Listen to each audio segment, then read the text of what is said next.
All right. Well, welcome back to Ranching Reboot, Mr. Jason Wrich. I had to go look. I wasn't quite sure what the number was. We're welcoming you back again. I think I'm not going to quote an episode number because it'll be wrong. I don't have my sheet in front of it. The last one we did was episode number 54 that came out back in March. So, Jason, welcome back to the show. How are you, man? Oh, I mean, we've got the most December snow that we've had in a long time here in Western Colorado. And that pretty much sets the tone of my whole season by the potential of actually having some irrigation water this year. So I'm awesome. Like, are you above average on snow? Yeah, I mean, the USDA has already taken us out of extreme drought, and now we're just in drought, and we're going to be approaching coming completely out of drought if it keeps snowing the way that it has. So I'm stoked. Well, that's cool. I'm happy for you. I wish, when you decide that you've had enough, don't be afraid to send some my way because it's just powerful dry. Well, and that's all of my friends from West Texas are like, we see all these snow pictures. You can at least send a little rain towards us. I was like, well, I would love to if I could. Yeah, So for sure.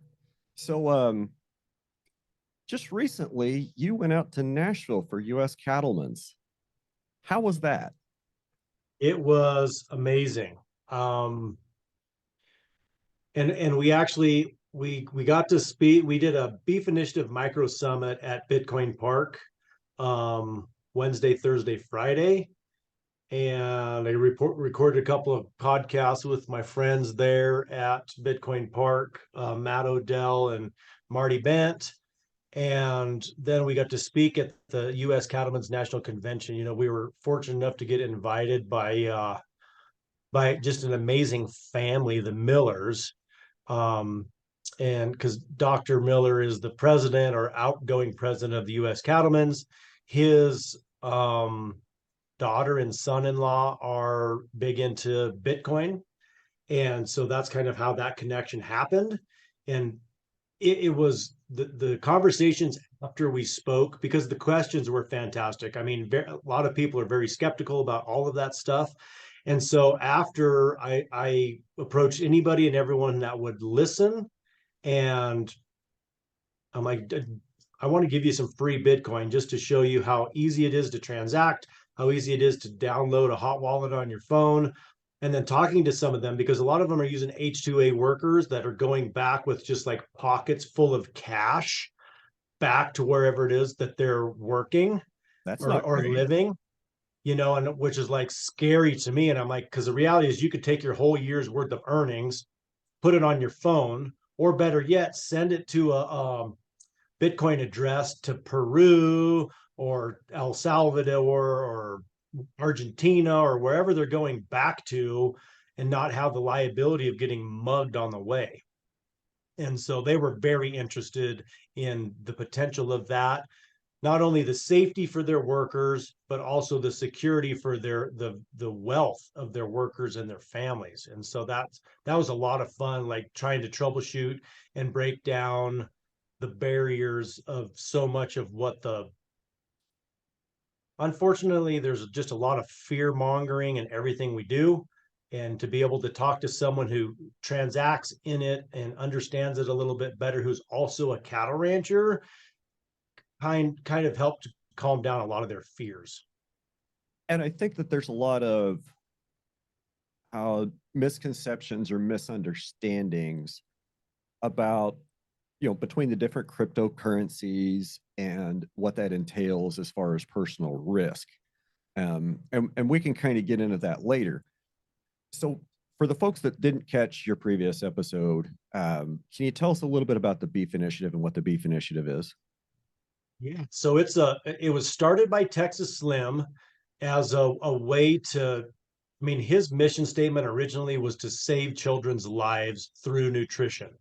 Because right now, I mean, we feed so many kids in this country a bunch of crap of processed foods, grain-based diets, and then some of these states like New York are doing the meatless Mondays in their public school systems and all of that stuff. And it's just a travesty between obesity and diabetes. we're trying to get people back onto eating more animal protein. And so he started this organization with that in mind, and it's kind of evolved into connecting consumers directly with producers and giving the ranchers a voice again. Um, we've been silenced by big either national beef organizations or international packers and feeders to just be quiet, do your job, and let us, make all of the policy that dictates whether you live or die as far as your business. And so we're trying to undo that. And we have over 110 producers that are part of the beef initiative on our website, as far as this building out this catalog of like-minded individuals who are also still have all of their independence, like so many of us cattle ranchers have. But it gives them an opportunity to connect to consumers who are listening to what we're doing, watching what we're doing, and then seeking out a regional or a local producer to them to try and direct purchase beef from them, or even better yet, pay for a farm tour or a agritourism, whatever it is that you're trying to do as parallel revenue streams to your ranch to help with your family's financial viability. And so we did 4 summits. The first one was in Kerrville, Texas. The second one was at our ranch here in Crawford, Colorado. The third one was at White Oak Pastures in Bluffton, Georgia. I mean, the Harris family is freaking phenomenal. I mean, getting to pick their brains on what they do and why they do it and all the pain points that they've had through the evolution of their business was so refreshing and invigorating that it can be done. Just keep after it. And then our last one was there at Bitcoin Park in Nashville, and they were all just extremely well attended. The feedback that we got from attendees was just, of course I'm a little partial to the one that we had here at our ranch, because you can't beat the venue. I Right. mean, the scenery is amazing, and like being on the ranch with a lot of local ranchers and food producers who came, as well as the Bitcoiners, as well as the speakers and educators, as well as, local media. I think we had 14 states and 3 countries represented here at our ranch. And I think there was like 96 adults. And probably the thing that I loved the most was all of the kids just running around, being able to be kids on a ranch, obviously from the city, and being able to just throw rocks in the pond and run around and just play with the piglets, and and just enjoy this life that we take for granted. For sure. For sure. So how does the beef initiative, I want to say, how does it work? Well, you have producers that provide beef, and then the platform helps connect them with consumers that want to pay in Bitcoin. Do I have that kind of right? That is correct. And so there we have 2 producers who are a large enough operation that you can actually buy beef boxes on the website. It's KNC Cattle, Cole Bolton and his family, and then Holy Cow Beef, Ann and Weldon Warren. And they're both in Texas, and you can have beef shipped directly to your door. Whereas all of the other producers are trying to feed their communities. Like, we provide beef all over the state of Colorado, East Coast or Eastern Slope, Western Slope. And so that was our goal, and that's still our goal, is to feed our region. And that's the goal of a lot of the other producers that are part of the beef initiative as well, is feed their communities first. And I think that's, I'm all about it. I noticed on a lot of your social media, you've been saying, meet your rancher. And, I guess podcast fans know what I'm probably about ready to say, shake the hand that feeds you. And it's the same thing. It kind of really is the same thing. And that relationship, that face-to-face relationship between producer and consumer, I think is very valuable, and it helps generate a lot of trust. And so bear with me here. Here's kind of the angle that I'm going. Currently, trust in, let's just say, the fiat dollar economic system, there's more and more people starting to distrust that system. Now, on the other hand, we also have everything that's blown up in the last couple of months with FTX and this SBF guy and his crypto exchange imploding. Now, I get how Bitcoin is different from, the FTT tokens and all the, the speculative derivative crap that Alameda was allegedly doing with not their with customers' money. So maybe you can explain a little bit how Bitcoin is different from some of those, let's call them shit coins or altcoins or meme coins that don't really have anything backing them in reality. Yeah. So let's just start with the beginning. So after the financial crisis of 2008, a designer with the pseudonym Satoshi Nakamoto built this algorithm based on a highly complex mathematical equation. And this algorithm that is looking for specific series of numbers. And when it successfully finds this series of numbers, it mines a block on the blockchain. And that system is what is the backbone of Bitcoin. And so this has been happening for 14 years now. And as you can imagine, any wealthy country wants to break something that they can't control. So from its inception, they have been attacking it, trying to break this nearly unbreakable system, because when you can exchange value peer to peer with no third parties and no actual traceability, because it's completely anonymous, and it is also completely transparent. Like I can log on to Meme Pool and I can trace every Bitcoin transaction all the way back to its inception in 2008.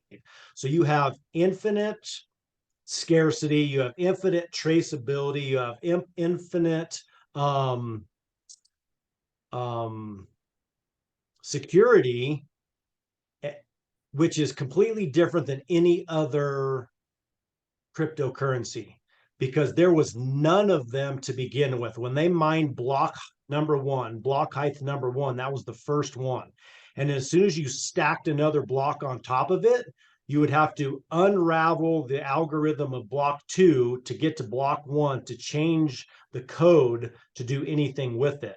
Whereas on every other token or stable coin or whatever they're calling them, they typically mine 75% of them up front.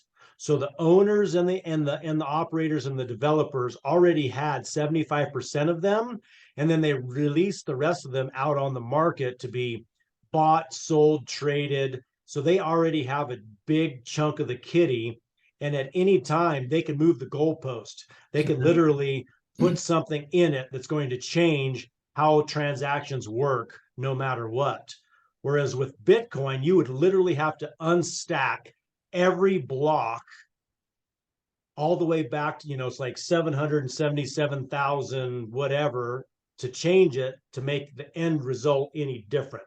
So that's one of the biggest, strongest things there is it is financially and nearly physically impossible to screw it up. The other thing too is just like the US dollar, the value of it is based on consumer confidence, right? Because we are no longer on the gold standard. We had undid that in 70, 71. Then we were operating on the petro standard, right? Where we were selling US debt to other countries based on the value of their oil reserves, and how oil energy runs the whole world economy.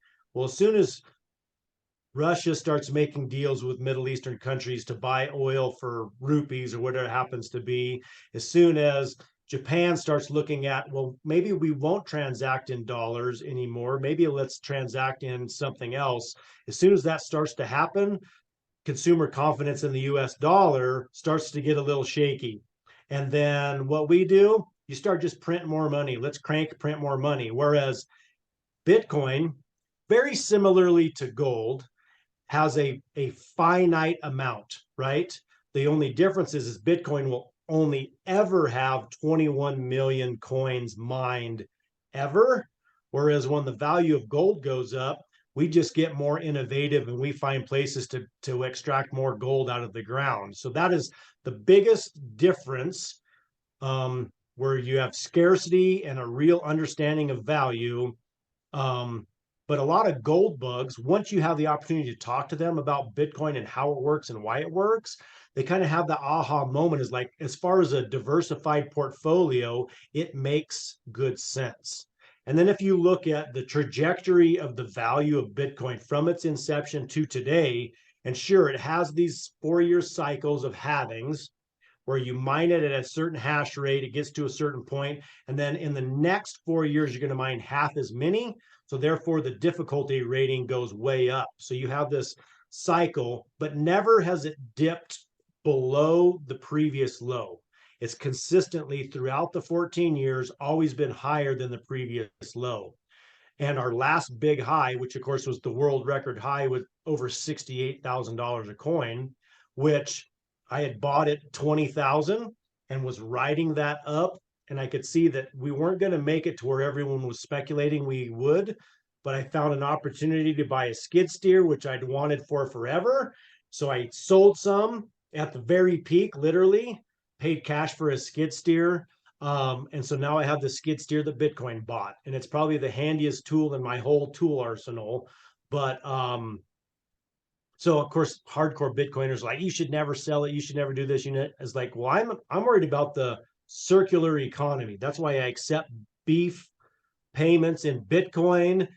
If I have opportunities to buy stuff with Bitcoin, whether it's wine from Peony Lane Wines, a friend of mine, whether it's coffee from Satoshi Coffee, whether it's my Start9 node that I run, whether it's Bitcoin miners that I'm using as space heaters to heat my shop, whatever that happens to be, if I can transact in Bitcoin and continue to build that circular economy, it just makes sense. Because a lot of people buy Bitcoin, they do a dollar cost average to buy more Bitcoin, whereas I am lucky in the opportunity that I can accept Bitcoin for payment for beef. And some people do it on a platform like Strike, where they can literally take their bank account, take fiat, put it in there, and transact to me in Bitcoin. And then I can either sweep it into cold storage, or I can turn around and deposit it in my bank account as fiat to pay the diesel bill, the hay bill, whatever happens to be. And so that's like my shtick on Bitcoin and how it works for me and how I really see the value in it. Awesome. So my friend Brendon's here, and he's been sitting in, and he's almost bouncing. He acts like he's got a couple of questions over there. You okay, buddy? Yeah, it's enjoying it. I've studied enough to be in trouble, but to be perspective of the people that are listening that don't understand. So you're saying the other coins essentially are syndicated out while the person that created them is maintaining controlling interest. And that sets it apart largely from no controlling interest or syndication on the Bitcoin. How do you say that the Bitcoin's not trust-based, though, instead of asset-based? I think what he's kind of asking is maybe the difference between proof of stake and proof of work, to use the crypto terms. Do I have that? That's correct. Absolutely. So Bitcoin is the only one that's based on proof of work.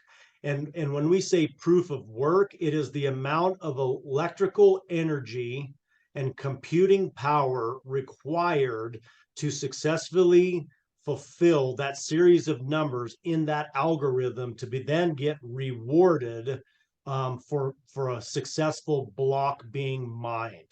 Whereas all of the rest of them, it is simply transactional. Like the energy of them is the transaction of it being bought or sold. That's the only thing that really drives it. There is no hard work. There is no pain felt. And, so for Bitcoin miners, it's paying the electric bill. The amazing thing with so many of the Bitcoin miners that I talk with and work with, they're building their mining operations on stranded energy sources. So whether you're in a city where they took the industry out and the electric company has this big 3-phase transformer that they're having to maintain in an industrial park somewhere, and just the energy loss from the humming of the transformer is costing them hundreds of thousands of dollars in lost, wasted energy, right? And so these guys are going in there negotiating a reasonable amount for cost of electricity and putting their mining rig in that old industrial building.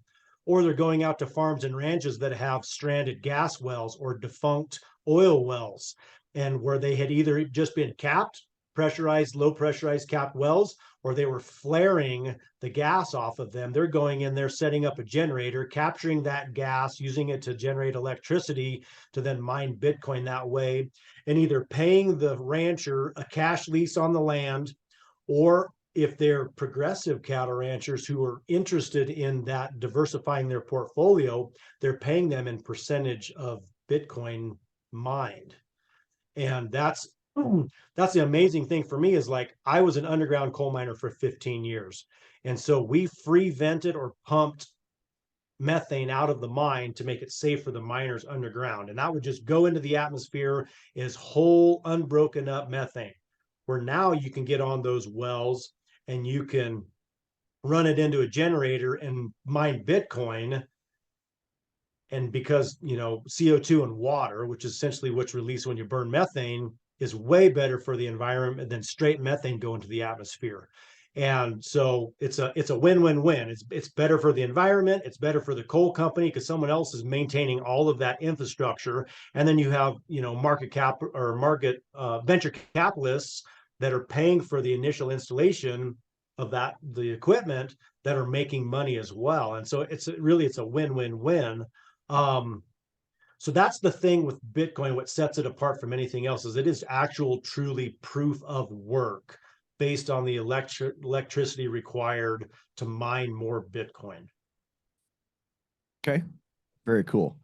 So as a store of energy, as energy gets more expensive, that lowers the value. It doesn't lower the value, it makes the incentives smaller.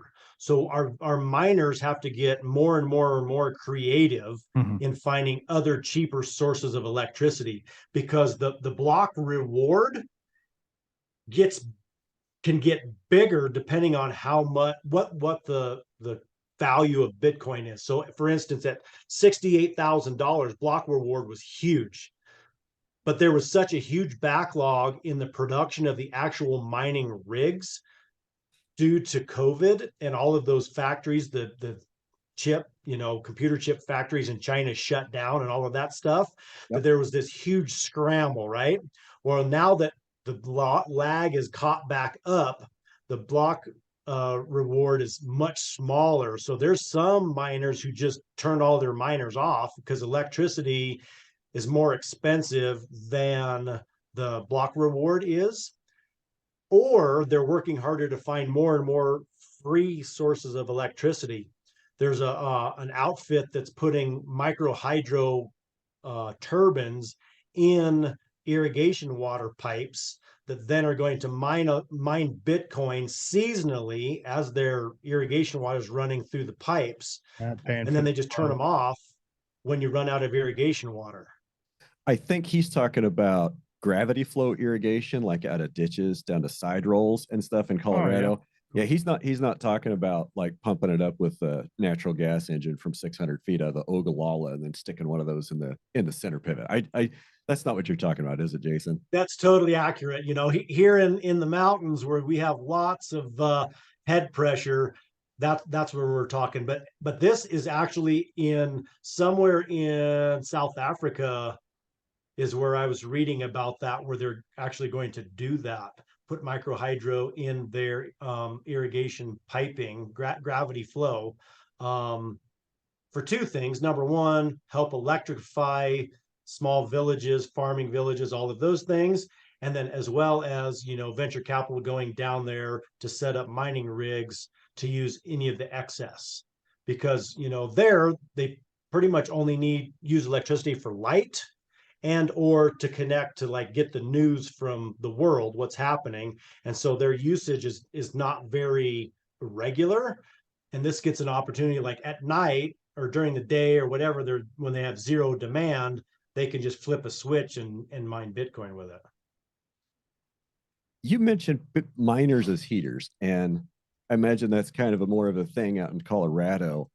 And I was thinking about that, and yeah, I guess you can build those mining rigs where they do put off a significant amount of heat, like almost as much as a small space heater, right? So we have S9s, and when they're actually tuned down, it's like 1,300 watts. So I can actually get on the computer and get on them and ramp up the operating system that's on the miner, because it's just an ASIC computer is what it is, a Bitcoin miner. And so you can actually ramp up energy usage clear up to where it'll run 1,700, where it's like clicking, like it's going through the algorithms way faster, trying to find coins faster. Or you can tune it down, which it uses less electricity, but it's not going to be nearly as efficient for mining. But nevertheless, it's literally like a space heater, because it's got two huge fans on it that are blowing air through the hard drive of this computer and the big heat sinks. So yeah, it's literally just like a space heater, except instead of just paying an electric bill, it is looking for Bitcoin, and I'm getting a reward from the mining pool from Brains when we successfully mine Bitcoin in this pool. So I'm making a note to myself. So if I buy Bitcoin mining rigs, to write them off as space heaters. Absolutely. It's a total 1099. And they're cheap right now. I mean, you can buy them for like $200 shipped to your door. Really? Yeah. I didn't know they were that cheap. Well, the small S9s, which are like the previous generations. So where I'm mining seriously, we're running ASIC S19s. They're probably around $3,300 currently. Of course, when I bought it, it was when there was a huge shortage of them, and I paid almost $10,000 for it then. And it's subsequently mined me, I think, $2,300 worth of Bitcoin since we plugged it in, a few months ago. I guess it's been about 10 months ago, but still. How many dollars worth of electricity a month does something like that eat running? It's all based on what you pay for electricity. We have a 98% usage solar array on our house. And so we pay the standard connection fee plus about between $7 and $9 a month. And when I plugged that S9 in just for a test, I think it was like seven additional dollars for the month that I had it plugged in just as a test. So Sorry. On your solar in Colorado, do they buy your overage back to the grid? and it's based on like a quarterly average. So you like have this rolling average of usage versus what you sell back. And a lot of that's based on, a lot of it was state and federal subsidies that helped pay for it. So we paid like half of it out of pocket, and then they paid for the other half. And of course, we actually paid a little bit more because we decided to go with the industrial grade panels and inverters, just because their manufacturer warranty was 5 years longer than the other panels. And so even if you just did basic math on what that would cost to have to replace them at 25 years versus 30, it was a no-brainer. So it cost us about $2,000 more to do that, but I think in the long run it'll be well worth it. I guess I asked the wrong question. The question that I guess more what I wanted to know is like how many kilowatt hours a month does one of those things eat? And I honestly don't know. I mean, you can go on Brains and they can give you like a cost generator, like to help give you an idea of like if you're going to run X, what is the actual electric bill going to be? Because I honestly don't know what our current kilowatt hour cost is. Because I'm just doing it for fun. Whereas the guys that are hardcore mining, they know exactly what the ROI is going to be, what the cost is going to be. There was a big wafer board plant, Louisiana Pacific wafer board plant in Montrose, Colorado. It's about an hour and 20 minutes from me. And a Bitcoin mining company came in and installed 68 acres of solar panels, grid tied solar panels, and then have that plant is just stacked full of racks of Bitcoin miners. So they're selling a bunch of electricity back when the sun's shining, and they're all on rotators, followers that follow the sun to make most efficiency. And then at night, they're buying a bunch of electricity from the grid, which works out for demand use, and I'm not sure what they negotiated, but it's forget now how many mining rigs are in that building. I wanted to say like 3,000, but it might be more than that. And depending on what size of rigs they're running, it's significant. Like literally 2,300 watts per rig. So 68 acres of solar panels is not a small solar farm by anybody's imagination.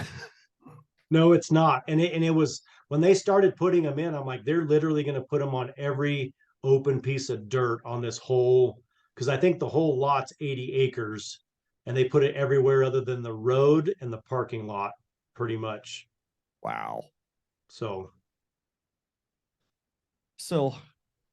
Back to this FTX fiasco. So we've kind of talked about how Bitcoin is nothing like any of these other exchanges, and not like these other coins. And Bitcoin, it's backed by the work that's gone in to verify all of the math, and that's I mean, other than saying proof of stake, which that's what it is, or the proof of work is your stake, instead of just saying that, okay, now there's all these FTT tokens that are in existence. I'm going to have this many of them. This is what they're worth. Here's the rest for sale. It's almost like they try to create just a bunch of nothing or a bunch of something out of literally thin air, and they had no accounting for where any of it went. that's totally accurate. And when you start looking at his family and their political connections and contributions, and it gets really dark really fast. But one thing that we preach in the Bitcoin space, if it's not your keys, like if you don't hold your own private keys, your 12-word seed phrase or your 24-word seed phrase, if you don't hold that yourself, it's not your coins. And so anybody that's on an exchange, all you actually own is an IOU for your Bitcoin. Go ahead. Those are like if you buy crypto on PayPal or on Venmo or on some of these other platforms, Coinbase, that you can't transfer it off. So well, you can transfer it off, but you have to do KYC, know your customer, where you hold your passport and do a selfie and send it to them to verify, and then verify your bank account and all of that stuff. Whereas if you are having the personal responsibility to hold those coins yourself on your own hardware device and maintain those seed phrase yourself, you have them yourself. Like I can pull up my signing device and put my passcode in, put my seed phrase in, use my double backup, take a picture with my phone, take a picture with my signing device, and I can tell you how many coins that I have and what their current value is as of today. Whereas if you're buying them on Coinbase or PayPal or anything else that's an exchange, it's literally like, well, for instance, when the trucker strike in, what Trudeau did in Canada, everybody was donating money to those guys. Well, not only did they shut that money off, they shut off the bank accounts of all of those people that donated as well. It's exactly the same. So you buy all of this Bitcoin wrapped FTX token, and you spend a bunch of money, and they decide to turn it off because of all of the terrible stuff that they did. You're out. Zero repercussions. You're done. You just have nothing left. Whereas if you hold it yourself, and that's, I spend a lot of time educating, coaching, helping in whatever, whether it's regenerative ag, whether it's cattle genetics, whether it is, what to plant and why you plant it there, just across the board. But the thing that most people kind of migrate to is store of value and generational wealth, because everyone's worried with what the dollar is doing and how the Fed is just printing more money, and this inflation, hyperinflation, how your purchasing power is less and less and less all the time. They're like, well, how can we insulate ourselves as much as we can from that? And so I'm like, call me crazy, but here's this Harry Potter money that you can store, and it's going to be yours no matter what happens, no matter, in the world. And then I talk about the people who can take their Bitcoin, put it on the network, take their phone, stomp it into the dirt, throw it in the trash, get on a plane, fly to a new country, pick up a new phone, their burner phone, log on to your account, enter in your seed phrase, boom, you have it back. Hang on, All of hang that. on. I'm taking notes on how to fake my own death and leave the country and take my money with me. This is not legal advice. This is not financial advice. Disclaimer. Disclaimer. Fair enough. So, but of course, the question oftentimes is, well, what happens if the internet dies? Well, I remember when the internet came out when I was still in school, and it was a passing fad, right? It will never work. It won't ever have any energy. It won't ever have any legs. And now, I mean, how we're talking is via the internet. I mean, Pretty crazy. you can get on people can get on my website and DM me directly and order beef for me and transact in Bitcoin, and I can, say, okay, I'll be there to deliver it in whenever, just all on the internet. And so they understand if we have some kind of apocalyptic type event that it all goes away, but what is the likelihood of that? Because that would be the only way that you couldn't truly take your Bitcoin with you anywhere. Look, if the internet turns off, we've got a lot bigger problems than everybody's Bitcoin wallets getting wiped out. Honestly, the internet is going to continue for a good long while. But if it stops, it's so tied into everything. Every bit of commerce, electricity production, petroleum production, and movement. If the internet goes down, everybody's Bitcoin getting wiped out is going to be the last everybody's worry.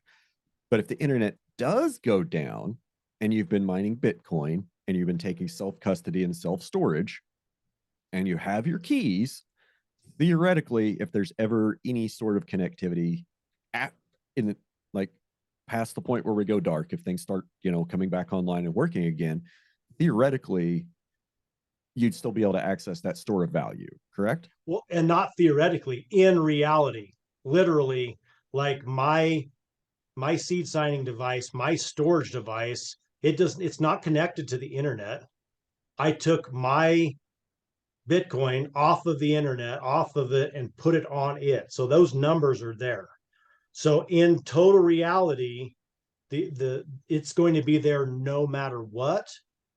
If the internet is down, I may not be able to sell it or exchange in it necessarily until I can get back onto the internet and back onto the system to number one, see what the actual valuation is in whatever modern times are, because I have how many Bitcoin I have on that wallet, no matter what. So that would be the only thing. And now that we have verifiable transactions peer to peer using your code on your phone, it's pretty easy to do. I mean, it is literally like open up the camera, I'll make an invoice, you take a picture, it charges, you say yes, verify, click, the transaction happens instantaneously. So that's a lot of retailers are really looking into it because number one, the fees are nominal. Literally, you can have a $500 transaction and it can be like a 27-cent transaction fee. Whatever the transaction fees when it gets batched is what you're going to pay, plus no 10-cent every transaction fee on top of that. Whereas if you're using Square or a card reader, you're 2 to 3.5% plus 10 cents every single transaction. And whereas this, like literally, I gave away, I don't know, I think 120 or $140 worth of Bitcoin.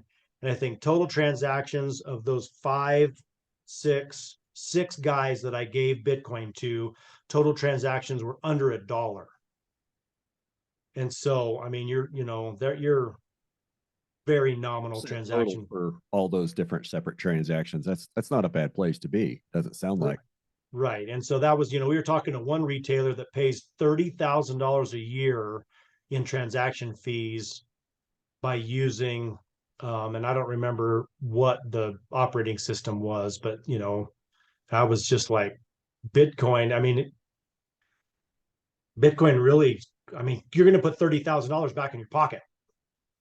And that's just the reality of that. So, well, there's people that say the bankers got to eat too, the lenders got to eat, the people that the check clearing houses, they got to eat too.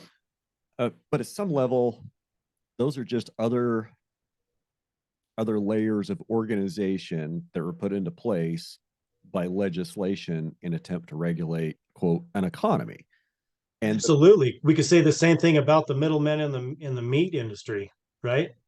Like our friends from Brazil got to eat, whatever. And I'm like, no, thanks. I'm going to feed my cows grass and I'm going to take them to the local butcher and I'm going to feed my local, economy, right? Because I spent all that money locally and I'm going to feed my local community at the same time. And that's the beautiful thing with Bitcoin as well, is you can literally build this circular economy transacting with the people that you transact with anyways, peer to peer. Speaking of Brazil, what happened with the uproar that was being taught and pushed about deforestation? It went away and we started attacking our own in our own country.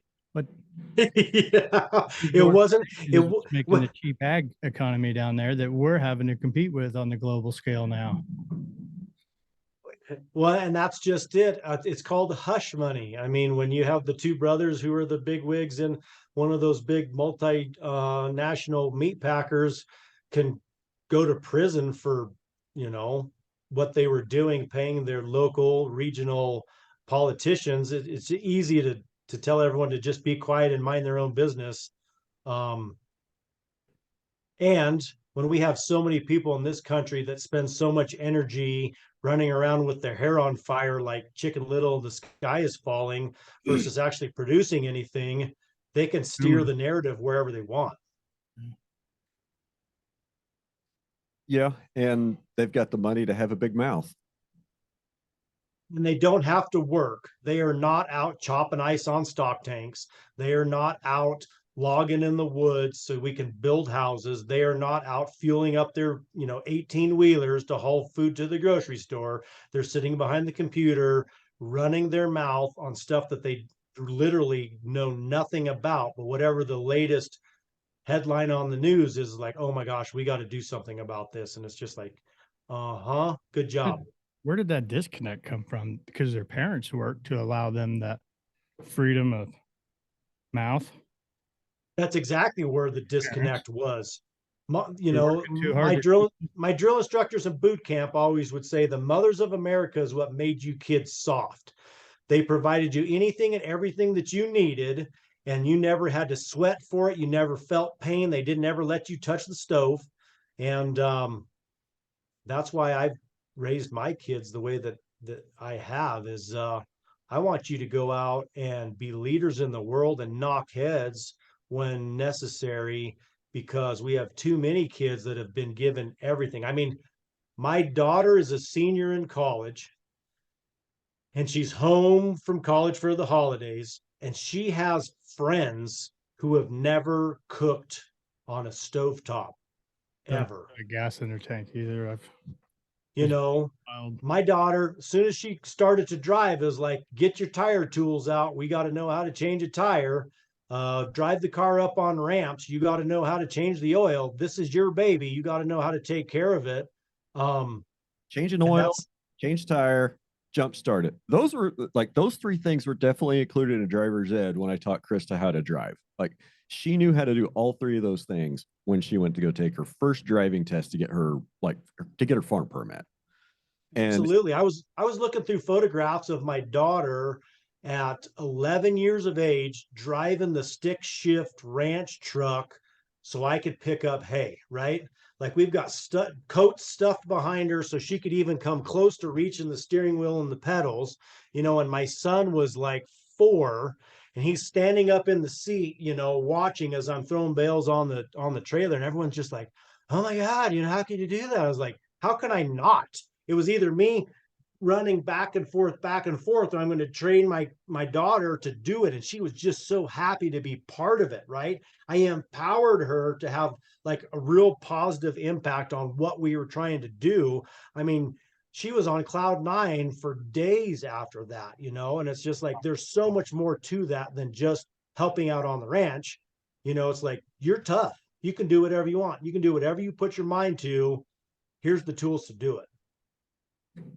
Yep, for sure. And you know, as a lot of our kids and families, you know, moved to town over the last few decades, a lot of young people grew up without the chance to be in an environment to do something like that. You know, to go help dad with a task, you know, putting out hay. Yeah, it's not that big of a deal. But sometimes just having one person with you to open a gate or to drive the truck saves so much time and just so much messing around. Well, and that's the thing with ranch kids is they have the opportunity to do real problem solving, right? That they can apply. Like the cows are out, we got to figure out how to get them back in and what materials we have to fix the fence to keep them in, right? Whereas like my daughter, she was she was out with some friends. They had a flat tire and her friends were just having a meltdown, right? Like, and she's like, whoa, everybody needs to calm down, right? Number one, there's 4 of us. We're college students. You would figure we'd be smart enough to take care of whatever it was. So she asked the girl with the flat tire, do you have roadside assistance as part of your insurance? Because really, we don't even have to get our hands dirty if you do, because your folks are already paying for insurance that has roadside assistance. Well, I don't know. Let me call your dad. Ask him. He'd probably know. She says, I know that I do because it's right here on my insurance card, right? But we're not in my car. And so, I mean, it was just like she knew, like when the shit hits the fan, if you throw yourself down in the snow and do snow angels, it's not going to get any better because you're going to be wet and cold and you get back up and like, well, shit, that didn't fix anything, right? Sure enough, AAA came, changed the tire. They were back on the road. No big deal. They're like, you were so calm under pressure, Lexi, and you did such a great job. And she's like, because if I tried to do that shit with my dad, it'd have been game over. Didn't matter whether I was his little baby girl or not. That didn't fly. You know what I mean? And that's just the fact of the matter. Like there ain't time for hysterics on the ranch. Like that doesn't work. Getting upset, throwing your hands in the air, screaming, why does this always happen to me? I don't know what to do. That's not going to solve anybody's problem. No, it's not. You know, I've got a couple stories about Krista helping Krista jump starting boys vehicles. Got a couple of those good stories. There was one time she left her lights on in her little pickup that she learned to drive in, little I think mid-80s S10 with a 4-cylinder and a 5-speed, like probably a whopping 93 horsepower out of that, that mighty Iron Duke 2-liter 4-cylinder. But she left the lights on and the battery died, and I'd already showed her how to pop the clutch going down a hill, and she got her started without having to have anybody jump start it. That is awesome. That's a proud dad moment right there. Yeah, every time I get a story about that she's changed a tire for somebody or given somebody a jump start for their car, it's kind of like, yeah, I taught her that. Makes me feel pretty good. So we talked a little, you've mentioned your cows a little bit. So how's this year in beef marketing been going for you? Been having pretty good success? Yeah. So supply is way less than demand.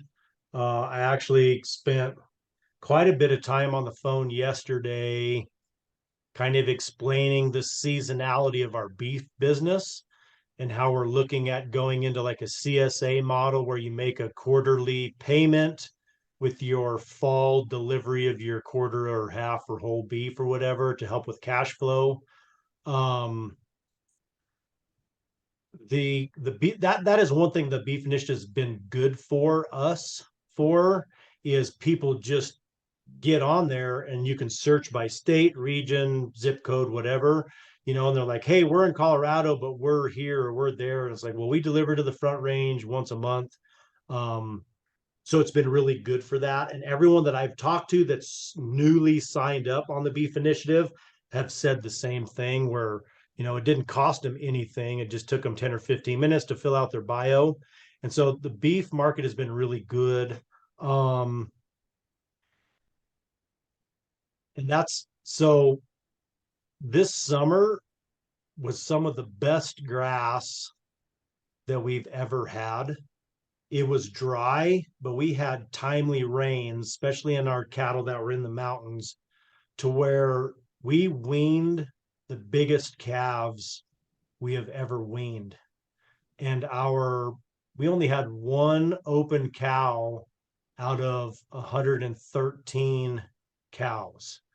And that's pretty typical for us, is one, maybe two, and oftentimes they're 14, 13, 15 old cows, or a cow who had a problem. She'd had a bad foot, you know what I mean, or whatever it happened to be. So more than likely sloughed a small calf, early embryonic loss, and then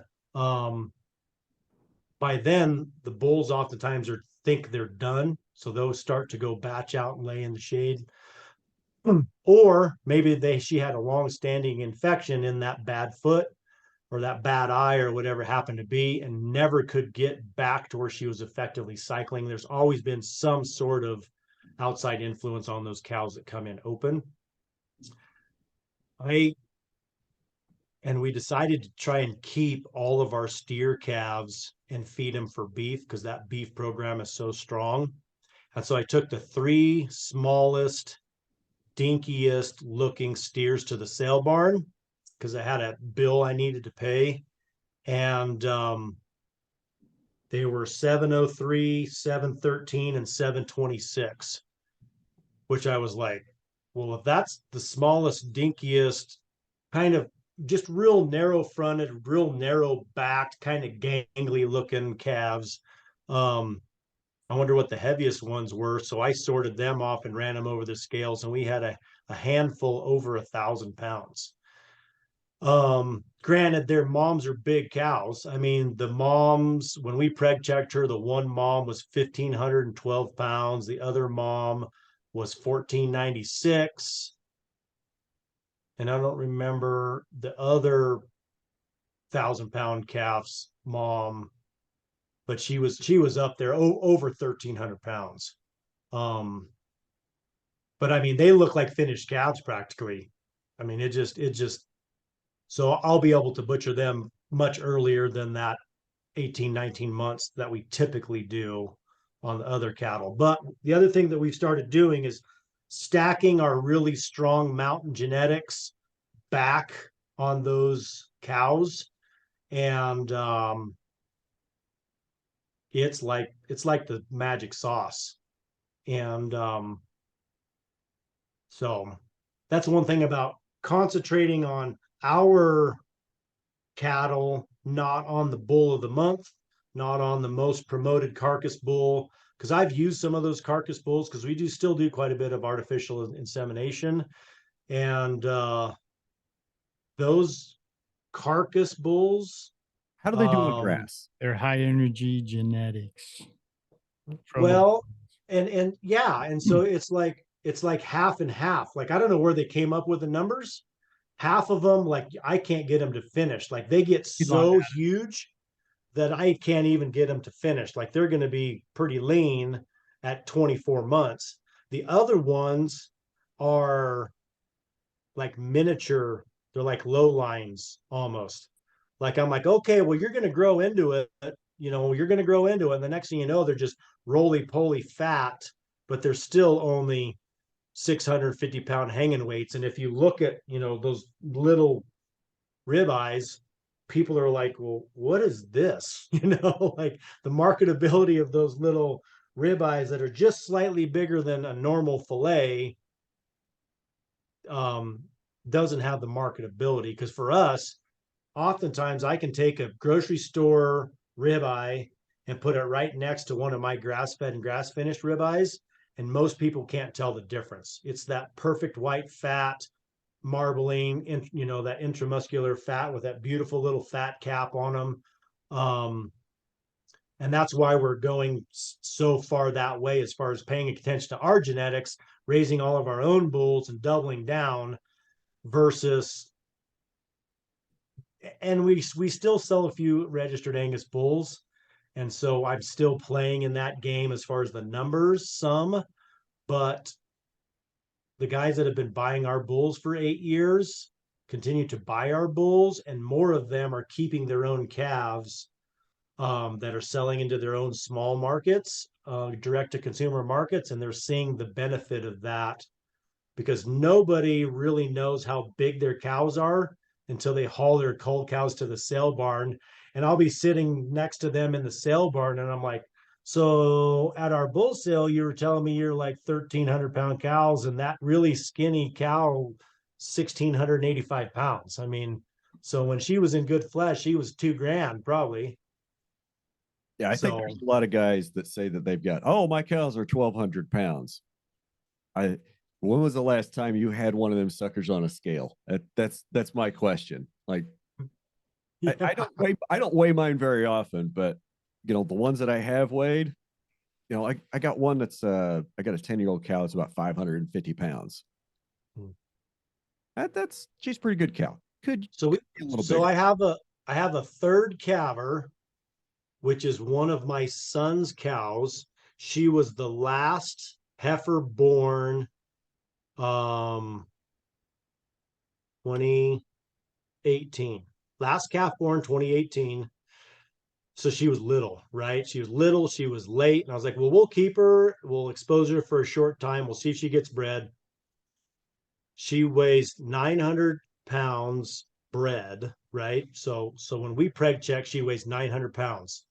This year, she weaned 790 pound steer calf. So literally, when this calf was sucking on her, when we were getting ready to wean, his back was 2 inches taller than her.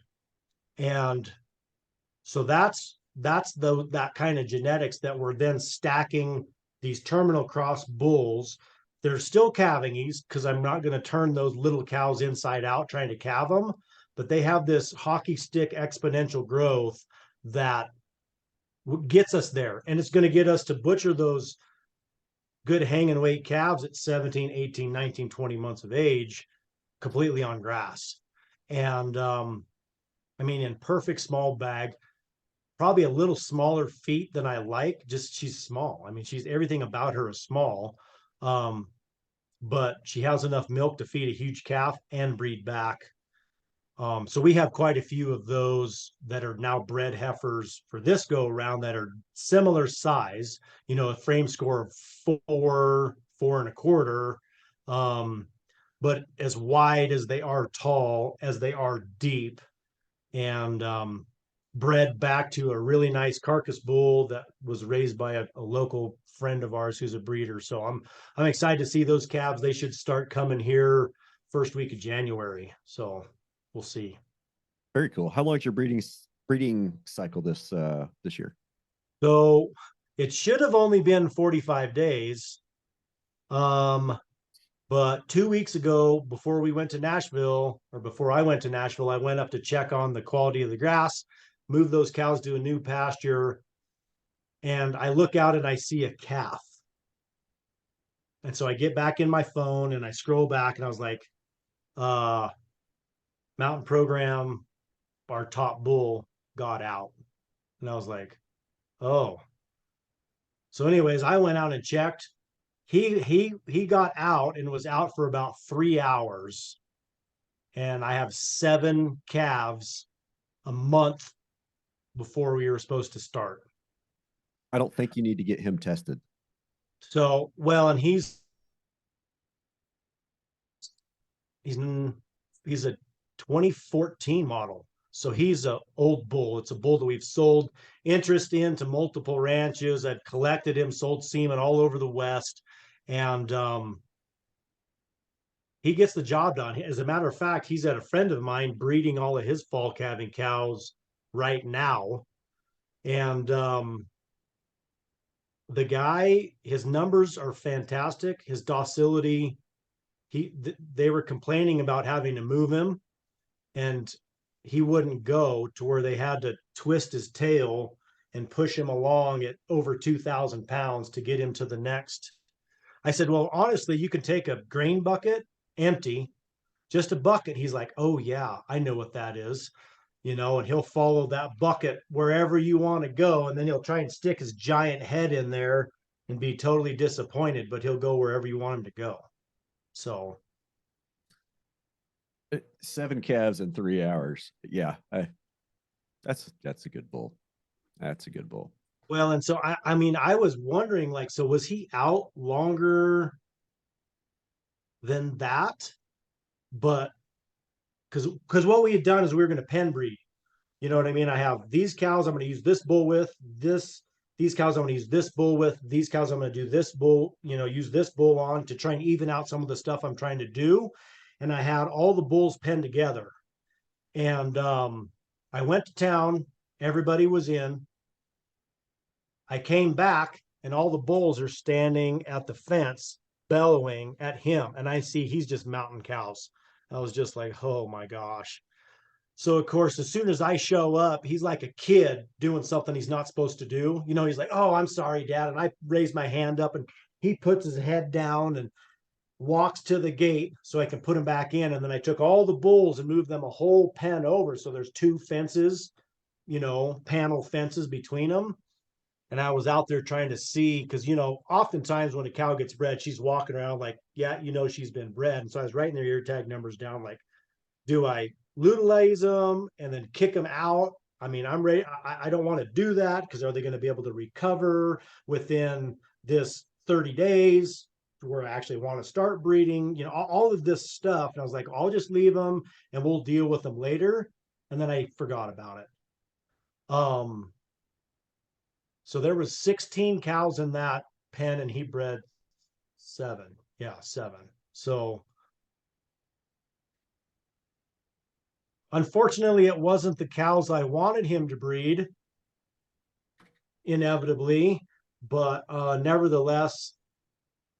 Never cuss the rain or a baby calf. Amen. Amen. Amen. Yeah. So where do you want to go next? You want to talk about your bees or you want to talk about your pigs? I don't know. We can talk about anything. So I decided this year on the bees that I was going to go all natural, just like with our cattle. Okay. Everyone else around me uses some sort of treatment for mites. And what I've been doing is I just split the colonies that survive.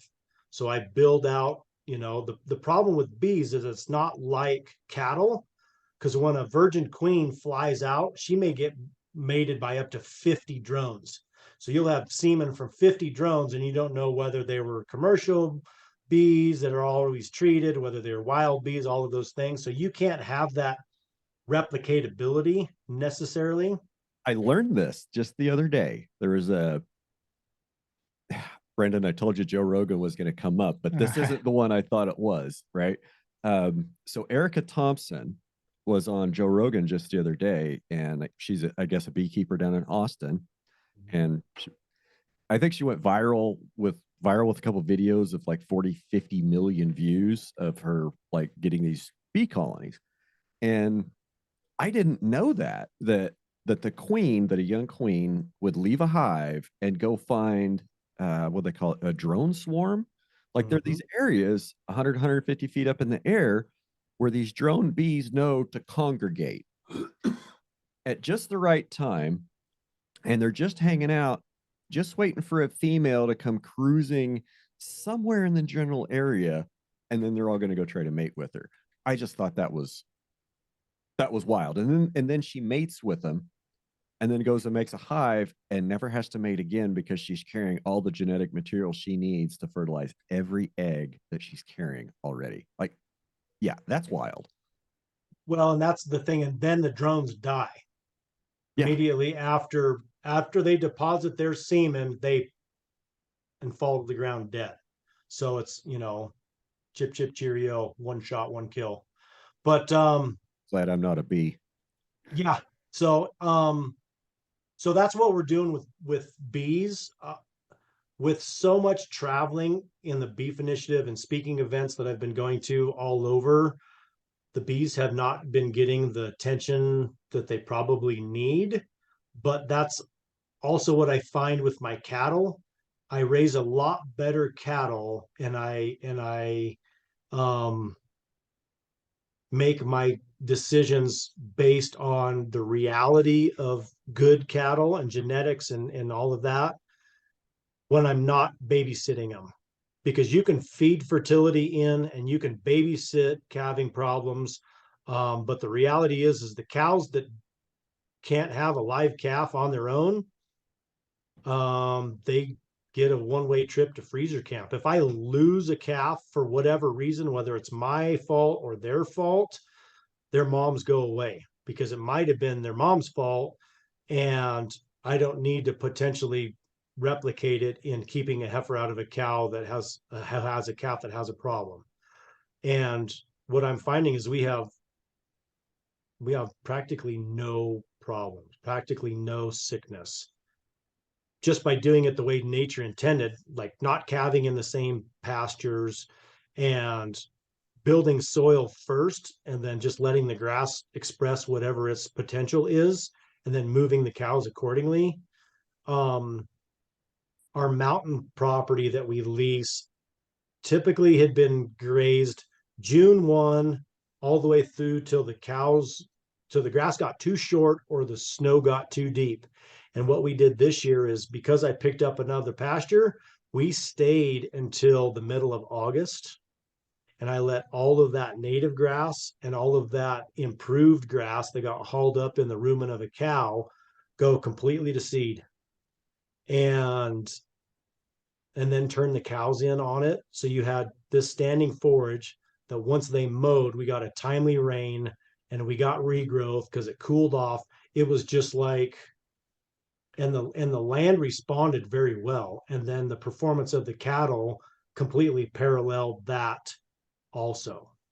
And so it's amazing that when you get out of the way, when you need to get out of the way, how Mother Nature does what she was meant to do. And then of course you inject yourself just in time to move them off of a place, or build fence to keep them out of a riparian area, or whatever it happens to be, whatever little thing that you need to do to be the predator to protect this, delicate ecosystem, and or to just move them on. and then let the recovery happen on its own, and how much more feed that you can grow, and how the plant diversity comes in, and then the wildlife. I mean, a lot of these properties that I'm on, they were purchased by wealthy folks as private hunting properties, but they want to have cattle on them so they can stay in ag for tax purposes. And working with them is pretty fun, pretty interesting, because the way they think about things is completely different from me, because I'm like trying to figure out how to survive. And oftentimes their approach to life is like, well, we've made our millions.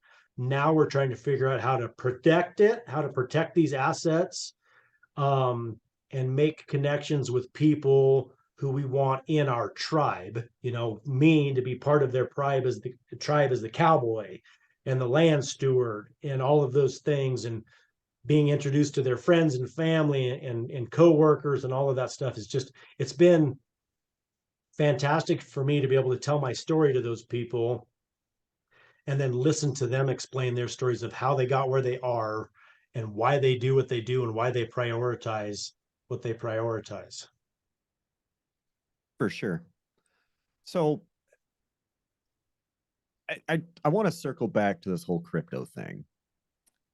And you know, ever since I've been watching this FTX and crypto meltdown over the last couple of months, I can't help but grab my tinfoil hat and think up all kinds of stupid things. So,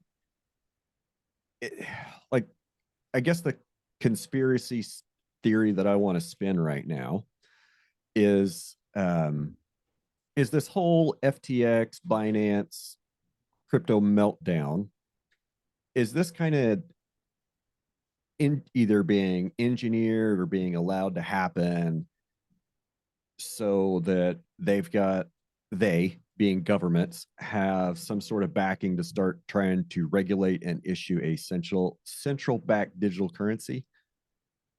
Absolutely, in my opinion. So Elizabeth Warren just wrote a piece of legislation, and it essentially guts all of alternative currencies, cryptocurrencies, Bitcoin, all of that stuff, essentially making mining, holding, investing in, speculating in everything illegal. And oftentimes when you have illegal too, and that's not working either.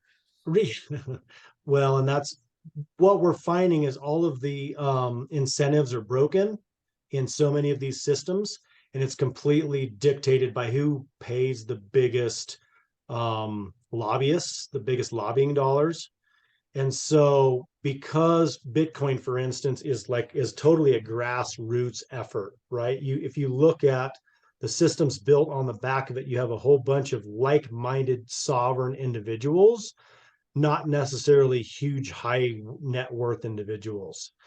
And what happened with FTX, from my point of view, is you had a whole bunch of speculation. So you had a group of young people that were super smart, and they figure out a system to be able to make a big yield generator, which is what they were doing. And so then they started down this path of like, invest in us or store your Bitcoin with us, and then we will turn around and make huge loans and generate revenue, essentially hedge funds for this and that and that and this, with absolutely no oversight. Any of their friends could call them up and say, hey, we need a loan for this new thing that we're developing. Can you give us a loan? So what do? They make this token, and then they immediately turn around. So the token has no value, right? It's literally like fairy tale. And then you take that token and you get an evaluation on the business model of that token. And let's say it's $10 million. So then you turn around and use that $10 million as your 20% down payment. So it's not even real $10 million. You use that as your 20% down payment on a loan to then turn around and take out a $60 million loan, which then you take and buy a house in the Bahamas, buy a plane, buy a fancy car, take that cash, use that as a down payment on another huge bit of leverage, or you support another project that's happening. And when project A goes under and calls on their cash, and you try and call on another transaction and they don't have it, and then you try and call, is the whole thing just is a house of cards that folds in on itself.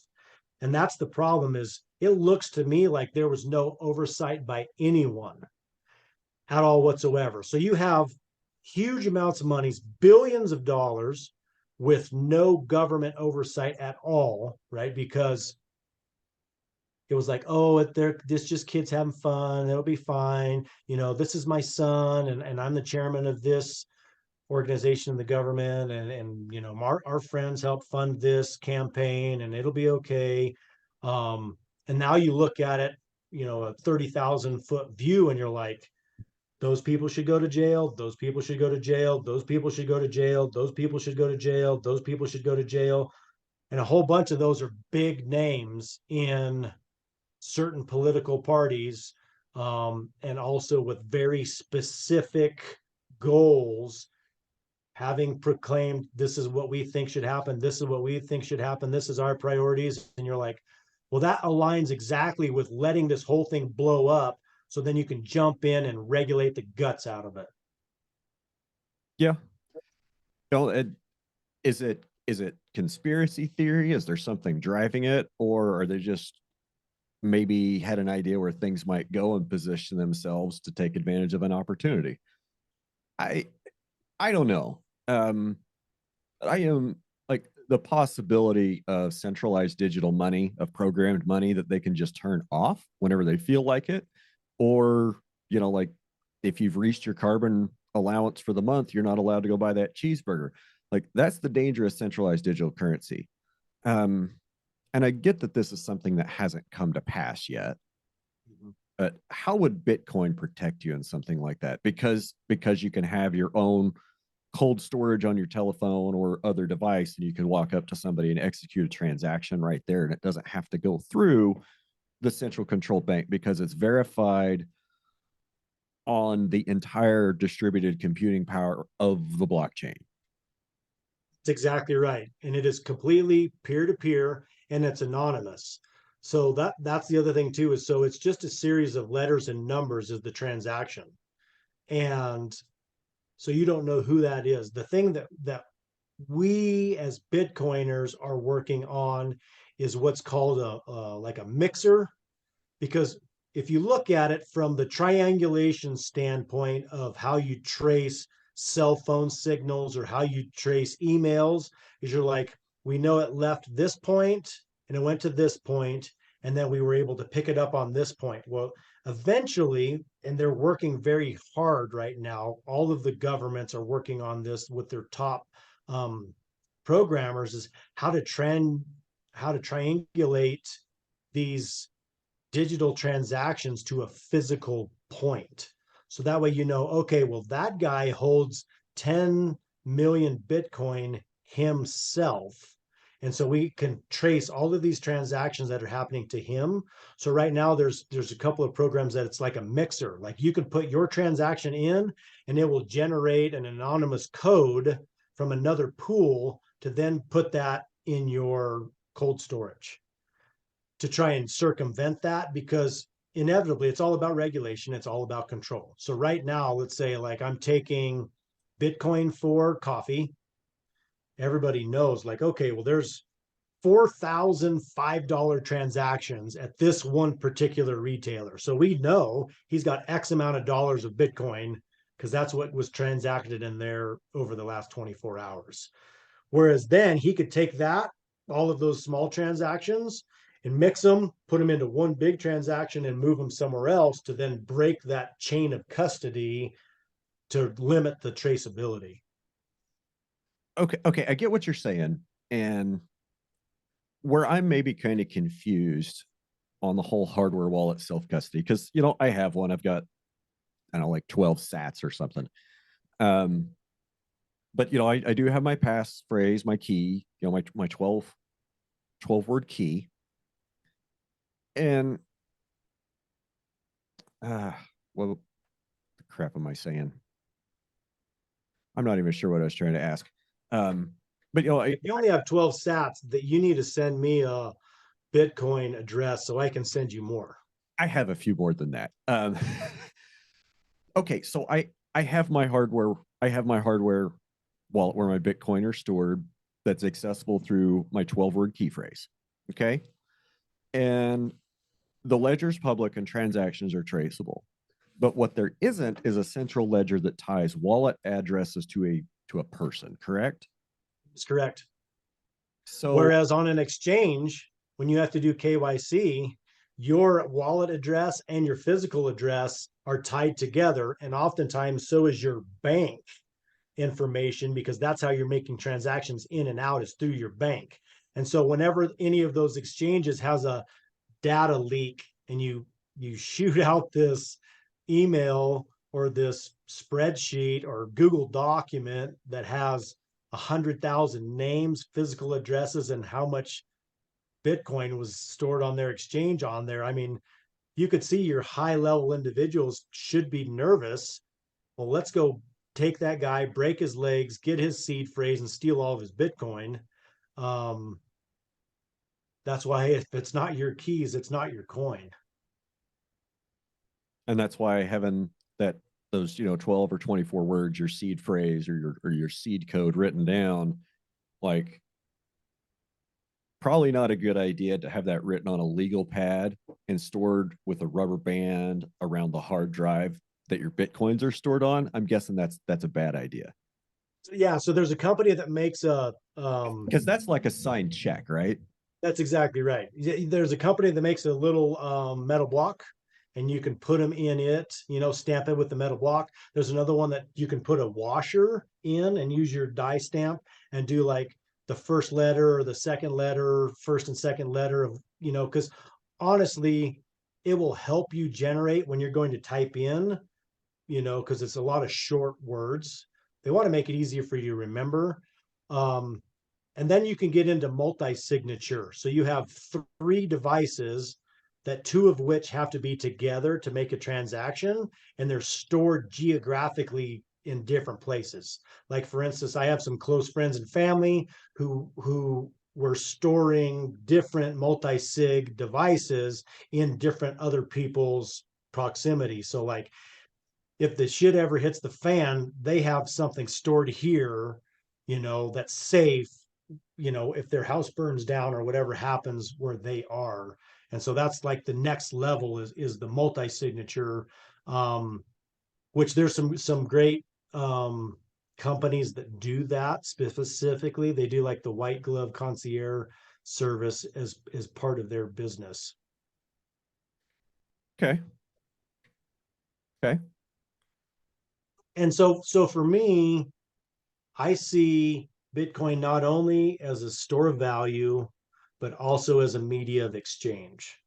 And it is seamless in transactions. I mean, I like to do most of my transactions on chain. And so that means it actually goes out onto the network, gets verified, and then comes back. And it takes a little bit of time depending on how much traffic there is that's happening on chain. But then you can also transact on the Lightning Network, which is a network that's built on the back of Bitcoin. And that's how most retailers, because it's instantaneous transactions, just like if you swiped your card or tapped your card with a tap signer, it's instantaneous remittance. And so, but it is KYC. Which is know your Customer.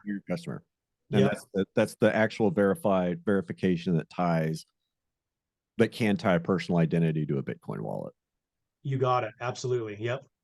And so then at the end of the day, those vendors can then take that KYC and then sweep it, into their own. Oftentimes you put it on an exchange and then buy the actual Bitcoin off the exchange, or however it works. We use Ibex Pay, which is a web-based company. They're They are fantastic. I mean, they walked me through it. They've walked many ranchers through how to set it up.